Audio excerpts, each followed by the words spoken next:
Most people think budgeting means giving up everything they enjoy. It doesn't.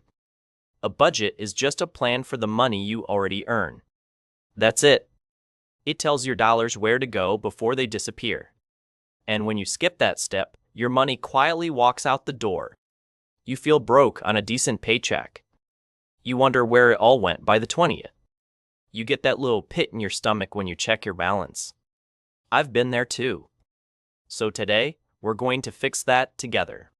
No jargon, no shame, no complicated spreadsheets. Just a simple, friendly walk through budgeting for beginners. By the end, you'll actually know how to build one. And it's going to feel a lot easier than you think. Let's start with what a budget really is, because most people picture the wrong thing. A budget is not a punishment or a diet for your wallet. It's a plan that matches your income to your life. Think of it like a map for your paycheck. Without a map, you drive in circles and burn gas. With a simple map, you get where you want to go, and you stop wasting money on wrong turns. The goal is not to spend less on everything. The goal is to spend on purpose. Some things get more money, some things get less, and a little bit gets saved for future you. That's the whole idea. Everything else is just details. Now let's talk about the number that matters most first. It's your real take-home pay. Not the big number on the job offer, the smaller one that actually hits your bank.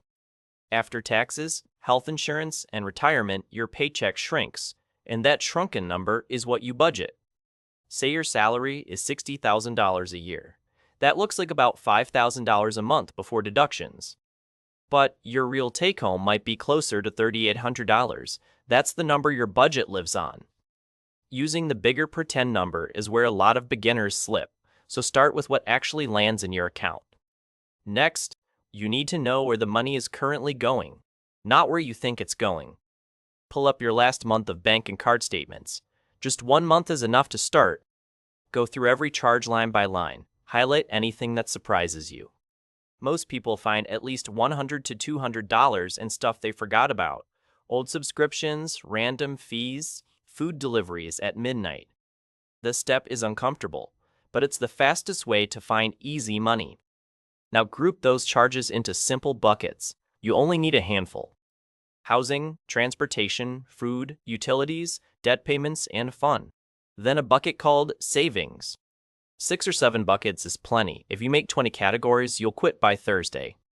Simple beats perfect every single time, especially when you're just starting out. Once you can see the buckets, you can shape them, and that's where a rule of thumb really helps. The most beginner-friendly rule is called 50s30/20. It splits your take-home pay into 3 parts. 50% goes to needs, 30% goes to wants, and 20% goes to savings or debt. Let's put real numbers on it. If your take-home is $3,800 a month, that's your starting board.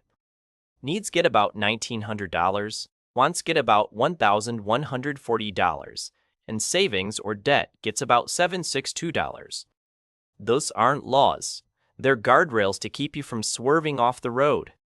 Needs are the things you truly can't skip: rent, groceries, electricity, basic transportation, minimum debt payments. Wants are the fun stuff: streaming, dining out, hobbies, the upgraded phone plan, weekend plans. Savings and debt is the part that builds your future: emergency fund, extra debt payoff, retirement contributions. If your needs are eating way more than half, that's a big signal. Usually it's rent or a car payment. Those 2 costs shape your whole budget. Get them right and everything else gets easier. A common rule is to keep rent under about 30% of take-home. So on $3,800, that's roughly $1,140. Above that, you'll feel squeezed no matter how carefully you budget. Below that, you get breathing room. Same idea with cars. A big car payment can quietly steal your savings. If your car eats 20% of your paycheck, you're funding a dealership, not a life. That's worth staring at, honestly. Okay, now let's talk about the little leaks. These are the small charges that add up fast. A $6 coffee 5 days a week is $120 a month. That's $1,440 a year. One $15 streaming service you barely watch is $180 a year. Stack 3 of those and you're at $500. Food delivery fees and tips can quietly add $200 a month. That's $2,400 gone in a year. I'm not saying skip everything you enjoy. I'm saying pick the ones you actually love. Keep the coffee you look forward to. Cancel the subscription you forgot you had. That's the whole trick, honestly. Spend on what you love and cut hard on what you don't. Now let's build the actual budget in 5 simple steps. Grab a notebook or a free app. Step 1. Write down your monthly take-home pay at the top. This is your starting number. Step 2. List your fixed bills that hit every month. Rent, insurance, phone, internet, minimum debt payments. Step 3. Subtract those from your take-home. What's left is your flexible money. Step 4. Give that flexible money jobs. Groceries, gas, fun, and savings all get an amount. Step 5. Track it during the month. A quick check-in every few days is enough. That's the whole system, no fancy software required. You can use a plain notebook. You can use a free app.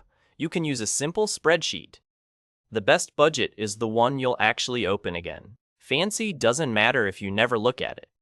Now let's talk about the piece almost everyone skips. Sinking funds. Sinking funds are small monthly savings for regular expenses. Things you know are coming but forget to plan for. Car repairs, holiday gifts, yearly insurance, birthdays, that trip in July. If Christmas costs you $600, that's $50 a month starting in January. Suddenly December isn't a credit card disaster.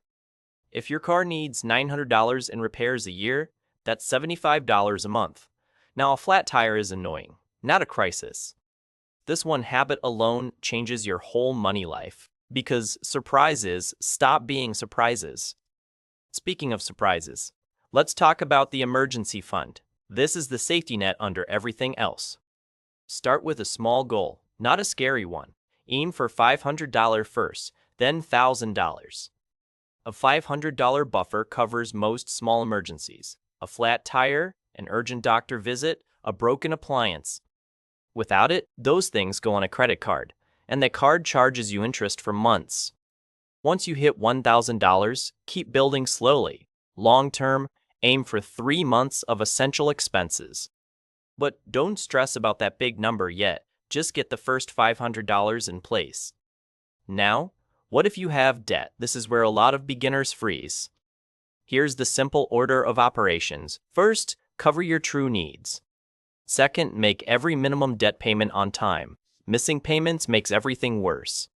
Third, build that starter emergency fund of about $1,000. This keeps new debt from piling on. Fourth, throw extra money at your highest interest debt. Usually that's credit cards. Credit card interest can run over 20% a year. Paying that down is one of the best returns you'll ever get.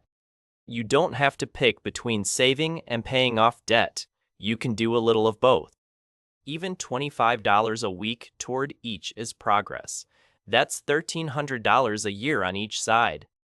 Progress beats perfection. Small and steady wins this game.